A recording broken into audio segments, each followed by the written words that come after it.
भारत माता की, भारत माता की, भारत माता की, वंदे वंदे वंदे। सबसे पहले आप सबको नवरात्रा की बहुत बहुत शुभकामनाएं। माँ जगदम्बा आपको स्वस्थ रखें, आपके परिवार को स्वस्थ रखें, आप लोगों की इच्छाओं को पूर्ण करें, मनसा वाचा कर्मणा आपको स्वस्थ रखें। मैं धन्यवाद दूंगा भाई हरमीत सिंह जी को, जो लगातार कुछ न कुछ प्रयास करते रहते हैं। और मेरा कार्यक्रम तो पुणे में था, लेकिन हरमीत जी ने बोला कि नहीं, आपको इधर भी आना है। आप लोगों से मिलने का अवसर दिया हरमीत जी ने। हरमीत जी को धन्यवाद। डॉक्टर कपिल शर्मा जी ऐसे कार्यक्रम करते रहते हैं। इनफैक्ट इस स्कूल में मेरा दूसरा कार्यक्रम है ना, 2 बार हो चुका है। मुझे नहीं पता और कितने होते रहते हैं, लेकिन मैं दूसरी बार आया हूं। और आप सब लोग आए, आप सब लोगों को विशेष धन्यवाद, विशेष रूप से प्रणाम करता हूं। अष्टमी के दिन आप लोग घर में पूजा न करके यहां आए हुए हैं, मां की आराधना करने के बजाय राष्ट्र आराधना करने आए हैं। इसके लिए मैं आप सबको धन्यवाद देता हूं। 2023 का मेरा आज 97वां प्रोग्राम है इस साल का। इस वर्ष मैंने कोई सैटरडे संडे अपने परिवार के साथ नहीं गुजारा। कई बार सैटरडे संडे में 3 प्रोग्राम हुए, कई बार सैटरडे संडे में 4 प्रोग्राम हुए। एक सैटरडे को 11 बजे हुआ, फिर शाम को 7 बजे हुआ, फिर अगले दिन संडे को 11 बजे हुआ, फिर शाम को। ऐसा करते करते अभी अक्टूबर में अपना आज 97वां कार्यक्रम है इस साल का। दिसंबर तक अपने 110 हो जाएंगे, जिसमें हमने लगभग 80 जिले कवर किए हैं भारत के इस वर्ष। पहले मैं सोचता था कि दिल्ली में रहते रहते, सुप्रीम कोर्ट में रहते रहते सब काम हो जाएगा, पीआईएल करता रहूंगा, यहीं से कुछ होता रहेगा, पीआईएल करता रहूंगा। फिर मुझे ध्यान आया कि नहीं, सनातन धर्म को मानने वाले इतने सुप्तावस्था में हैं, इनको मेरी पीआईएल तो छोड़ो, इनको तो ये भी नहीं पता ये शीशगंज गुरुद्वारा बना किस लिए। इनको तो ये भी नहीं पता कि सनातन धर्म की रक्षा के लिए हमारे पूर्वजों ने क्या क्या बलिदान किया। इनको इतना भी नहीं पता कि होली मनाते हैं, दिवाली मनाते हैं, तो कभी गुरुओं को नहीं ध्यान करते जिन गुरुओं के कारण होली दिवाली मना रहे हैं। कभी वीर शिवाजी को ध्यान नहीं करते जिसके कारण होली दिवाली दशहरा मना रहे हैं। ध्यान ही नहीं करते। इसलिए मैंने तय किया कि अब Monday to Friday Supreme Court और सैटरडे संडे समाज में आप लोगों के बीच में रहूंगा। समस्याएं सबको पता है, लेकिन समाधान हर समस्या का है। ऐसी कोई बीमारी नहीं जिसकी कोई, जोर से बोलिए, दवाई नहीं। ऐसी कोई बीमारी नहीं जिसकी कोई, और ऐसी कोई समस्या नहीं जिसका कोई समाधान नहीं। हर बीमारी का इलाज है और हर समस्या का समाधान है, लेकिन बीमारी की चर्चा करके बीमारी ठीक नहीं होती। उसका रूट काज एनालिसिस करना पड़ता है और फिर उसका अस्थायी समाधान ढूंढना पड़ता है। जैसे इजराइल आज की डेट में अस्थायी समाधान कर रहा है, देख रहे हैं ना। पहले उसने समझाया बुझाया, कुछ नहीं समझ में आया, फिर भय बिन होय न प्रीत। ये भय बिन होय न प्रीत कहां का सिद्धांत है? भारत का। सठे साठ्यम समाचरित कहां का सिद्धांत है? भारत का। लोहा लोहे को काटता है कहां का सिद्धांत है? ये सारे सिद्धांत दुनिया ने अपना लिया, हमने छोड़ दिया। और हमें पॉलिटिशियंस ने ऐसी जाति की अफीम खिलाई, भाषा की अफीम खिलाई, क्षेत्र की अफीम खिलाई, ऊंच नीच की अफीम खिलाई, अगड़े पिछड़े की अफीम खिलाई, दलित सवर्ण की अफीम खिलाई। ऐसी अफीम खिलाते रहे, हम उस अफीम खा खा के मस्त रहे और हमें पता ही नहीं चला कि हमारे पैर के नीचे की जमीन निकल चुकी। अरे 75 साल पहले आजाद हुए, 75 साल पहले देश का विभाजन हुआ, 75 साल में 9 राज्यों में खत्म हो गए, इतनी भी ये भी खबर नहीं है। मात्र 75 साल में 200 जिलों से खत्म हो गए, ये भी खबर नहीं है। मात्र 75 साल में 300 तहसीलों से खत्म हो गए, ये भी खबर नहीं है। हमारे लिए इजराइल से कई ज्यादा खतरा है। इजराइल में तो एक गाजा पट्टी है, भारत में 300 गाजा पट्टी है। हमें खबर नहीं। 200 साल पहले दिल्ली दंगा हुआ, किसी को आजीवन कारावास फांसी हुई क्या? जोर से बोलिए जरा। जिस देश की न्यायिक व्यवस्था कमजोर होती है वहां अराजकता होती है। जिस देश की न्यायिक व्यवस्था, कानून घटिया हो, न्यायिक व्यवस्था घटिया हो, वहां पे अराजकता ही होती है। दुर्भाग्यवश भारत की न्यायिक व्यवस्था सड़ चुकी है, पुलिस व्यवस्था एकदम कमजोर हो चुकी है, लोगों को सजा मिल नहीं रही है, दंड मिल नहीं रहा है। जब दंड नहीं मिलेगा तो भय नहीं होगा, दंड नहीं मिलेगा तो अराजकता कम नहीं होगी। 2006 में नोएडा में निठारी कांड हुआ था, ध्यान है आपको? अखबार जो बड़े हैं उनको पता होगा 2006 में क्या हुआ।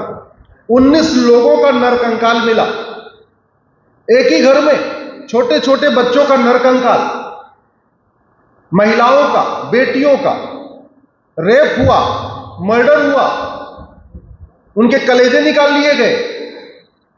और 2023 में फैसला आ रहा है कि भैया जिसके खिलाफ आरोप है ये बेगुनाह है।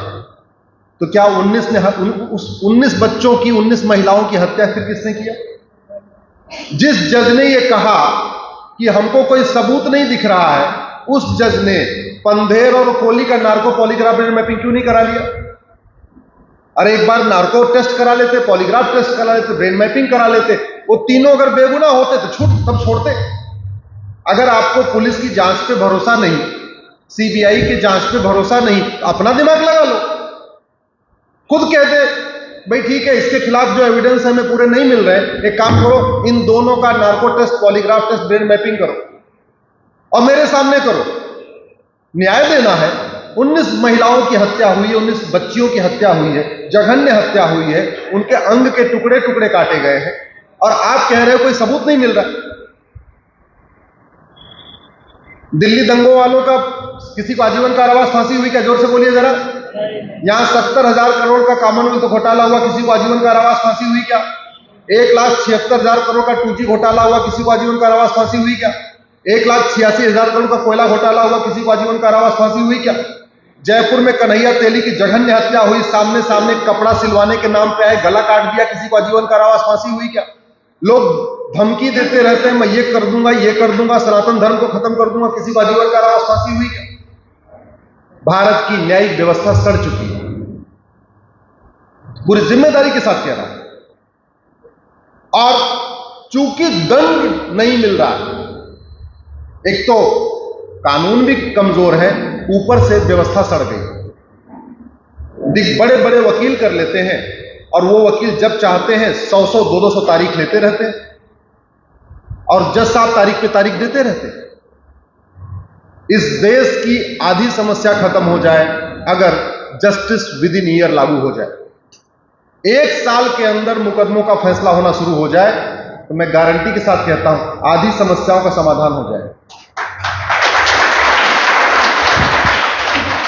गरीब आदमी की जमीन पे कब्जा होता है, उसको 30-40 साल मुकदमा लड़ना पड़ता है, फिर उसकी जमीन मिलती है, तो उसको न्याय कहां मिला? 30 साल जो उसने पूरा टाइम खराब किया, 30 साल वो टेंशन में रहा, पूरा परिवार टेंशन में रहा, उसको न्याय थोड़ी मिला। अरे किसी ने कब्जा किया, कब्जा खाली कर दी। और अंग्रेजों ने जब कानून बनाया तो उन्होंने ऐसी व्यवस्था बनाई थी, क्योंकि जज भी उनके, वकील भी उनके, सब कुछ उन्हीं के थे। उन्होंने ऐसी व्यवस्था बनाई कि जज जिसको चाहे सजा दे, जिसको चाहे न दे, और सजा दे तो भी ठीक, छोड़ दे तो भी ठीक, उसकी कोई अकाउंटेबिलिटी नहीं। अगर ये कानून अच्छे होते तो जब तक यहां अंग्रेज थे, पीड़ित कौन था? जोर से बोलिए। भारतीय। टॉर्चर करने वाले कौन थे? अंग्रेज। किसी अंग्रेज को सजा हुई क्या? जोर से बोलिए जरा। जब कानून है, पुलिस है, जज है, न्याय व्यवस्था है, इसके बावजूद किसी अंग्रेज को सजा नहीं हुई, इसका मतलब कानून अच्छा नहीं है, सीधी सी बात। अनफॉर्चुनेटली वो व्यवस्था कंटिन्यू रही। आज की डेट में गुलामी का नाम, गुलामी का निशान, गुलामी की परंपरा, गुलामी का रीति रिवाज, गुलामी की पुलिस व्यवस्था, गुलामी की न्यायिक व्यवस्था, गुलामी की टैक्स व्यवस्था, गुलामी की प्रशासनिक व्यवस्था, सब कुछ गुलामी का चल रहा है। जानते हैं क्यों चल रहा है? क्योंकि आप लोग पॉलिटिकल पार्टियों की अफीम खा के बैठे हुए। बुरा मत मानना, आपसे मतलब केवल आपसे नहीं है। ये वीडियो 5 से 7 करोड़ लोगों तक पहुंचेगा, मैं इसलिए सबकी बात कर रहा हूं। जनता केवल और केवल पॉलिटिकल पार्टियों की अफीम खा के बैठी हुई। जाति, भाषा, क्षेत्र, ये वो, कोई गांधीवाद की अफीम खा के बैठा हुआ है, कोई अंबेडकरवाद की अफीम खा के बैठा हुआ है, कोई लोहियावाद की अफीम खा के बैठा हुआ है। सबको एक एक गोली दे दिया, वो गोली खा के मस्त है। पूछते ही नहीं है कि भैया बीमारी ठीक नहीं हो रही। ये हमारे सामने बहनें बैठी हुई हैं, इनको खाना बनाना बहुत अच्छा आता हो, अगर तेल मसाला घटिया हो, खाना अच्छा बनेगा क्या? जोर से बोलिए जरा। नहीं। ये स्कूल है, विद्यालय है, बहुत अच्छा है, डॉक्टर शर्मा को बहुत अच्छी तरीके पढ़ाना आता हो, ब्लैक बोर्ड ही काम न करे, इंफ्रास्ट्रक्चर ही खराब हो, अच्छा स्कूल चल पाएगा क्या? नहीं। ड्राइवर अच्छा हो, गाड़ी खराब हो, यात्रा सुरक्षित हो सकती है क्या? जोर से बोलिए। जैसे ड्राइवर अच्छा हो या अगर गाड़ी खराब हो, यात्रा सुरक्षित नहीं होती है। खाना बनाना आता हो लेकिन तेल मसाला खराब हो, खाना अच्छा नहीं बनता है। मिस्त्री अच्छा हो लेकिन सीमेंट बालू खराब हो, घर सुरक्षित नहीं होता।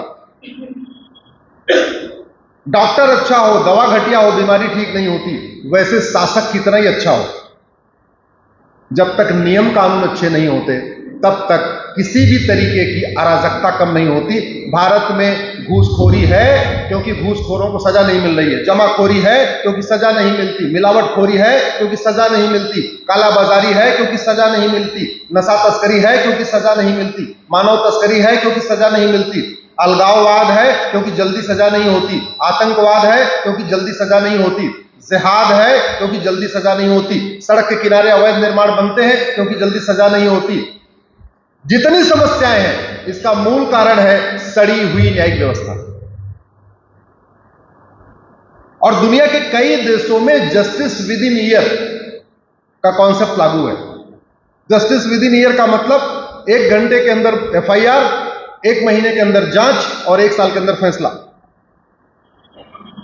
और सजा भी कैसी कैसी। अभी टर्की में एक आदमी ने एसएमएस किया, जैसे हम लोगों के पास भी खूब फेक एसएमएस आते रहते हैं। एसएमएस किया कि भाई तुम्हारी लॉटरी आई है, इस पर क्लिक कर दो। उसने क्लिक किया, उसका बैंक अकाउंट हैक कर लिया, 335 साल सजा हुई है, 335 ईयर। आदमी जिंदा नहीं रहेगा लेकिन सजा चलेगी। थाईलैंड में एक आदमी ने चिटफंड, जैसे यहां सहारा वालों ने पैसा लूटा था, इस तरीके का एक स्कीम लॉन्च किया, 1 का 2 डबल करने का। लालच में लोगों ने पैसा दिया। सहारा ने तो 16 लाख से ज्यादा लोगों को लूटा, थाईलैंड में उसने केवल 16,000 लोगों को लूटा था। 1,41,000 साल सजा हुई है। इसको कहते हैं भय बिन होय सठे साठ्यम समाचार। अमेरिका में एक आदमी ने 2 शर्ट चुराया था, 25 साल सजा हुई है। इसको कहते हैं सठे साठ्यम समाचार। हमारे सिद्धांत को जिन राष्ट्रों ने अपनाया, विदुर के सिद्धांत को, चाणक्य के सिद्धांत को, वेद के सिद्धांत को जिन देशों ने अपनाया, वहां पे शांति है, समृद्धि है, खुशहाली है, वो विकसित हो गए। हम ऐसे घूमते रहे, तू मैं, आरोप प्रत्यारोप, नूरा कुश्ती, बतौलेबाजी, तू चोर मैं सिपाही, इसी खेल में लगे रह गए। जर्मनी में यूनिवर्सिटी में संस्कृत भाषा पे रिसर्च हो रहा है, वेद पे रिसर्च हो रहा है। हमारे यहां वेद पढ़ाने की बात करो तो कहते हैं ये तो सांप्रदायिकता आ गई। हमने न्यायिक व्यवस्था, आज की डेट में 3 लेयर की व्यवस्था है, district court, high court, supreme court. हमारी जो वैदिक न्यायिक व्यवस्था थी, पति पत्नी का झगड़ा होगा, पहले आपस में बैठ कर चर्चा करेंगे, आपस में बात नहीं बने, सास ससुर बैठेंगे, ये सेकंड लेयर हो गया। उससे भी बात नहीं बनी, कुटुंब बैठेगा, कुटुंब से बात नहीं बनी, परिवार बैठेगा।